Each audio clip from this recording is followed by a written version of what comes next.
Están muy buenos días, buenas tardes, buenas noches, independientemente de la hora en que vean esta presentación. El día de hoy, el Instituto NIF presenta la octava sesión del curso virtual Actualización de Normas Internacionales de Información Financiera NIF Plenas. Tenemos ya en plataforma al doctor Alex Cuscano de Perú, contador público colegiado certificado y auditor independiente con maestría en Dirección de Finanzas Corporativas y Riesgos Financieros, máster en Finanzas, maestría en Auditoría y posgrado en Normas Internacionales de Información Financiera, actual gerente de Contabilidad y Control de Gestión del Banco BCI Perú. Para nosotros, como siempre, un honor y un privilegio. Doctor Alex, ¿cómo está? Muy buenos días. Tiene usted el micrófono habilitado. Iniciamos con nuestra sesión que nos convoca para el día de hoy. Perfecto, gracias Edu nuevamente por la presentación. Buenos días con todos los amigos que nos acompañan en esta sesión, la sesión número 8, la última con relación a este curso de actualización en normas internacionales de información financiera plenas.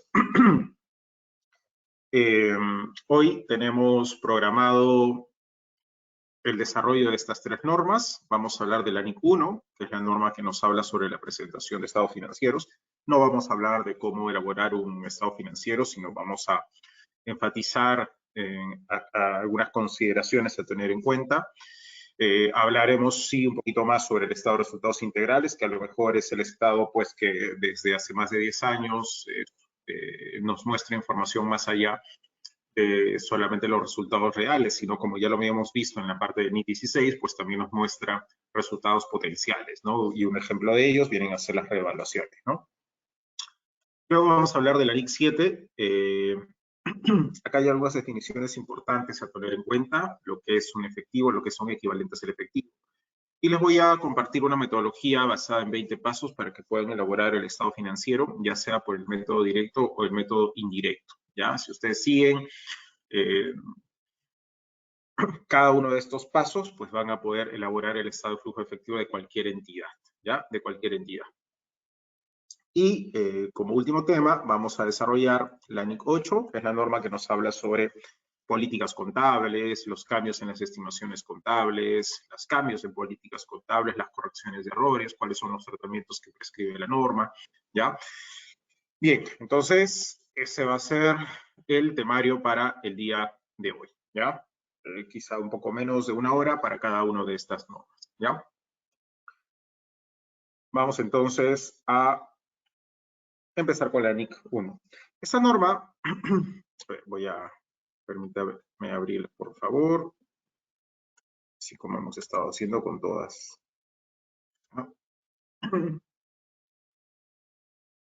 Acá está. Como ven, el objetivo de esta norma es establecer las bases para la presentación de los estados financieros de propósito general, para asegurar que los mismos sean comparables tanto con los estados financieros de la misma entidad como los de otras entidades, ¿no? Esta norma establece requerimientos generales para la presentación de los estados financieros y también guías para determinar su estructura y requisitos mínimos sobre su contenido, ¿ya? Esta es la norma que debemos de utilizar cuando ya estamos elaborando el informe completo, ¿no? El informe que incluye los estados financieros y las notas a los estados financieros, ¿ya? Bien. Ya habíamos visto también... no, esto no... Perdóname, me he cruzado. Ya. A ver. Empezamos entonces definiendo lo que es el juego completo de estados financieros. Un juego completo de estados financieros es aquel que incluye al estado de situación financiera, tanto del el periodo como del periodo anterior. Recordemos que una de las características que establece el marco conceptual es la comparabilidad, ¿no? Por lo tanto, tenemos que mostrar los saldos, transacciones del periodo actual versus el periodo anterior, ¿no? Lo mismo para el estado de resultados integrales, el estado de cambios en el patrimonio, el estado de flujos efectivos, ¿no? Ahí están los 4 estados financieros que nosotros conocemos. Y luego las notas explicativas del periodo y del periodo anterior, ¿no? De hecho, ahora que vamos a mostrar un estado financiero completo, estas notas muchas veces la entidad las elabora con base a su experiencia o el estilo de trabajo, pero ahí es cuando hay que mejorar, ¿no? Hay que tomar en cuenta las normas para poder revelar todo lo que realmente necesita el usuario para tomar decisiones, ¿no? ¿Y a qué me refiero? Voy a abrir acá un estado financiero, por ejemplo, a ver, estábamos, perdón,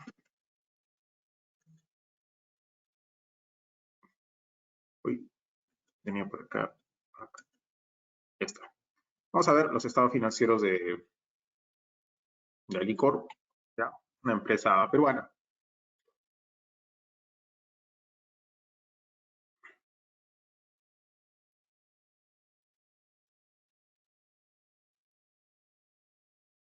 Ok, entonces, este es el informe completo de estados financieros de esta entidad.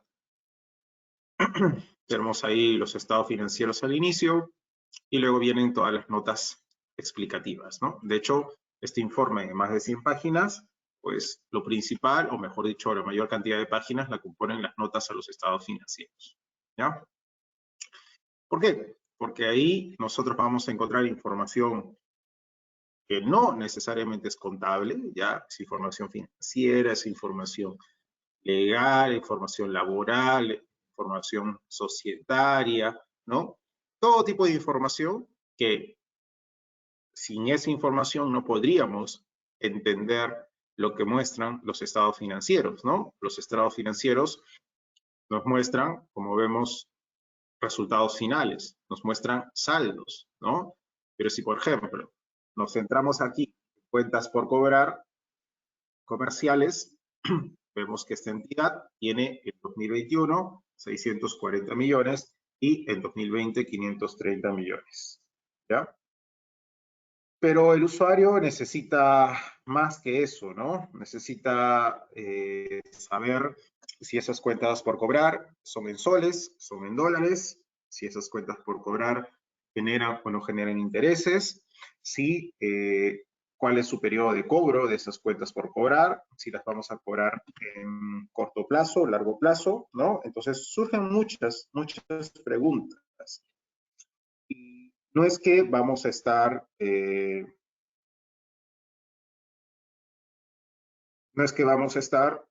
preguntando en ese momento, ¿no? Y el contador va a sacar el detalle, ¿no? Sino que esa información debe ya estar consignada en las notas a los estados financieros para tomar las decisiones oportunas, ¿no? Entonces nos vamos a la nota 16, por ejemplo, donde está todo el detalle.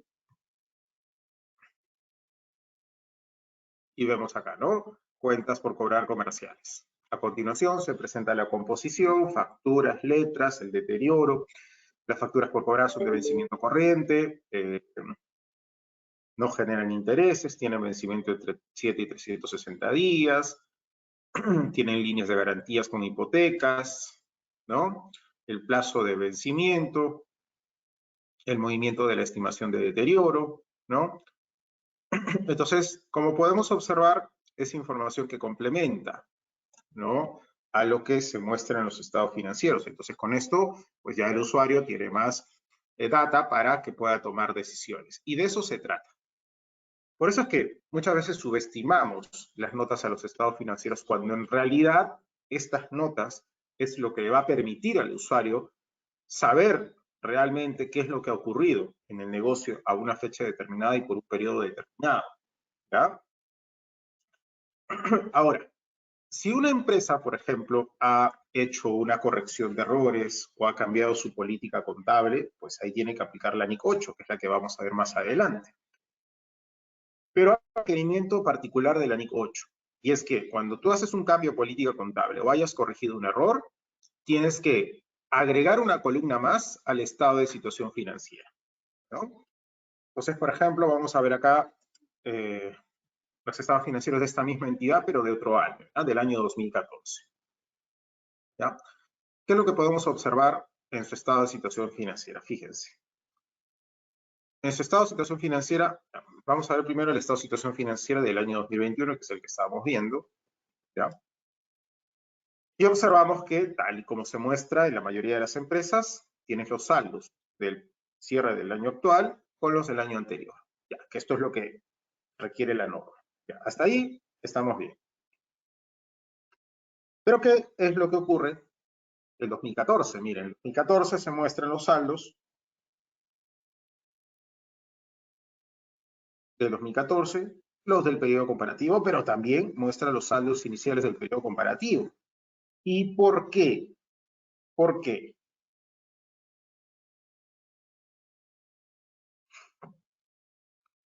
Vamos entonces a ver qué es lo que nos dice la nota 2.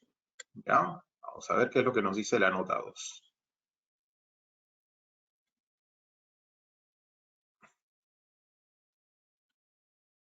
Acá está la nota 2. Modificación de las cifras de los estados financieros separados al y por el año terminado el 31 de diciembre del 2013, periodo anterior, ¿no? Durante el periodo 2014, la compañía, en aplicación de la NIC 8, políticas contables, cambios en las estimaciones contables y errores, modificó sus estados financieros separados al y por el ejercicio terminado el 31 de diciembre de 2013 para incorporar ajustes, etcétera, etcétera. Entonces, ¿qué es lo que ha hecho la entidad? Pues ha hecho cambios en política contable, ha corregido errores en aplicación de la NIC 8. Por tal razón, la compañía ha presentado los saldos reestructurados del estado separado de situación financiera al 1 de enero de 2013. ¿Ya? Entonces, por eso vemos 3 columnas.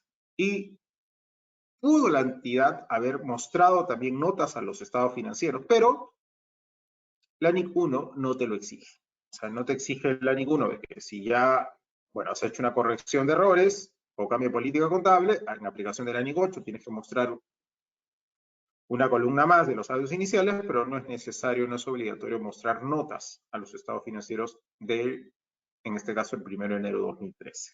¿Ya? Es por esa razón que vemos 3 columnas en un estado de situación financiera. ¿De acuerdo? Lo mismo ocurriría también si la empresa ha hecho una adopción de NIF, ¿no? Por primera vez.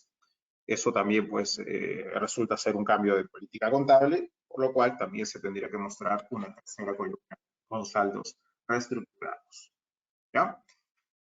Bien, entonces a eso le llamamos juego completo de estados financieros. ¿Ya? Juego completo de estados financieros. Hablemos de qué tipos de estados financieros hay.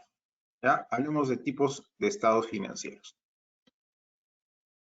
Tenemos los estados financieros individuales. ¿Ya? Tenemos los estados financieros individuales. Esto es cuando estamos hablando de una sola entidad, ¿ya?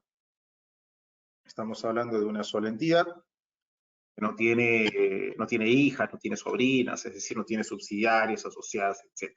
¿Ya? Entonces, estos estados financieros, ¿ya? Se muestran como individuales, pero no es necesario colocar la palabrita individuales a esos estados financieros, como vemos acá. La IBSA, estados financieros al 31 de diciembre.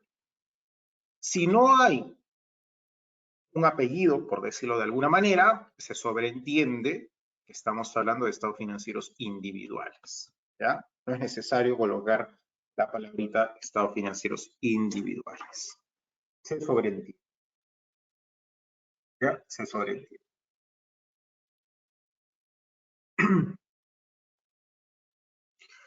Luego tenemos los estados financieros consolidados. ¿Ya? Los estados financieros consolidados. Acá estamos hablando, sí, de una entidad que tiene sus hijas. ¿Ya? Una entidad que tiene sus hijas, tiene a subsidiarias. ¿Ya? Puede tener una, dos o un montón de subsidiarias. Entonces, ¿qué es lo que nos dice la NIF 10? Oye, tu mamá, tu matriz, tu controladora, tienes que presentar estados financieros consolidados con tus subsidiarias. Es decir, tienes que agarrar los activos, pasivos, patrimonio, ingresos y gastos de la mamá y tienes que sumarle a los de las hijas. De tal manera, allí tendrás los estados financieros consolidados. ¿Ya? Y esos estados financieros consolidados es como si fueras una sola entidad. ¿Ya? Como si fueras una sola entidad. Entonces, el lector, para poder identificar de que estamos frente a un estado financiero consolidado, aquí sí hay que colocarle el apellido. Estados financieros consolidados. ¿Ya? Se tiene que identificar tal y como lo acabamos de ver. ¿Ok? Luego tenemos los estados financieros separados. Somos una entidad que tenemos una o más subsidiarias, podemos tener asociadas, podemos tener negocios conjuntos. ¿Ya? Y cuando tú tienes una subsidiaria, tienes que consolidar, como hemos visto arriba, ¿ya? Y si tienes algunos negocios conjuntos, también consolidas, pero de forma proporcional. Entonces, pero el usuario necesita saber los resultados, los saldos solo de la mamá de esta entidad. Entonces, oye, ¿cómo se deben demostrar los saldos entonces de estas hijas, sobrinas, nietas? Se tienen que mostrar como inversiones. Entonces tenemos a la mamá con sus propias cifras y a estas entidades, como son sus inversiones, las tienes que mostrar como tal, como inversiones. De tal manera que al final estaremos hablando del estado financiero separado de los saldos y resultados de las que serían sus hijas, sobrinas, etc. Ese estado financiero separado también tiene que ser identificado como tal. Entonces hay que agregarle también la palabrita, el término de separados. ¿Ya? De separados.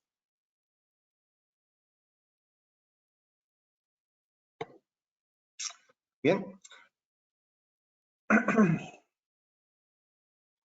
Nelly nos pregunta si esos saldos reestructurados. Recuerda que, Nelly, saldo solo del balance. ¿Ya? En el estado de resultados solo tienes que mostrar el periodo anterior. Y cuando tú corriges estados financieros por un cambio de política contable o corrección de errores, sí podrías reestructurar también el estado de resultados del año anterior. ¿Ya? Solo en el balance se coloca una tercera columna. ¿Ya? Acá Enrique nos pregunta, estamos aprovechando a leer las preguntas, ¿ya?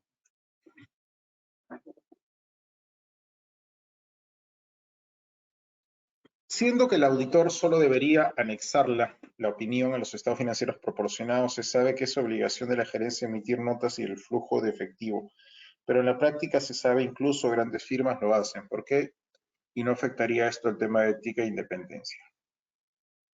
A ver, nosotros hemos mostrado estos estados financieros de esta entidad, de Alicor. Y al inicio, pues, está el dictamen, ¿no? De los auditores. ¿Por qué? Porque estos son estados financieros descargados del regulador de la bolsa de valores, ¿no? Entonces, es cierto, el informe del auditor solo es su dictamen. ¿Ya? Bueno, ahora cambia la estructura en el caso peruano, ¿no? Ese es el informe del auditor. Y esto es lo que hace el auditor, producto de su trabajo de auditoría, vale la redundancia. Y luego vienen ya los estados financieros y las notas, ¿no? Es responsabilidad de la gerencia la preparación y presentación de los estados financieros. Ya, eso estamos claros. Pero, ¿qué pasa? Cuando se prepara este informe, este documento, este juego completo de estados financieros, ha sido una mala costumbre, ya tanto del auditor como de la entidad, es una responsabilidad compartida, de que el auditor terminaba haciendo todo este informe, o sea, todo este documento, incluido armar o compilar los estados financieros y empezar a elaborar las notas, ¿no? Cosa que no debería haberle hecho. ¿Por qué? Porque el auditor está haciendo prácticamente un trabajo de compilación. Y eso podría, no digo que siempre, podría entrar en un tema de conflicto, ¿no? De intereses, ¿no? Podría haber un tema de independencia. Oye, tú estás armando los estados financieros y tú también estás opinando respecto a ellos, como que no puedes ser juez y parte, ¿no? Entonces hay que, el tema de saber si o mejor dicho, de demostrar de que el auditor solo ha hecho una compilación y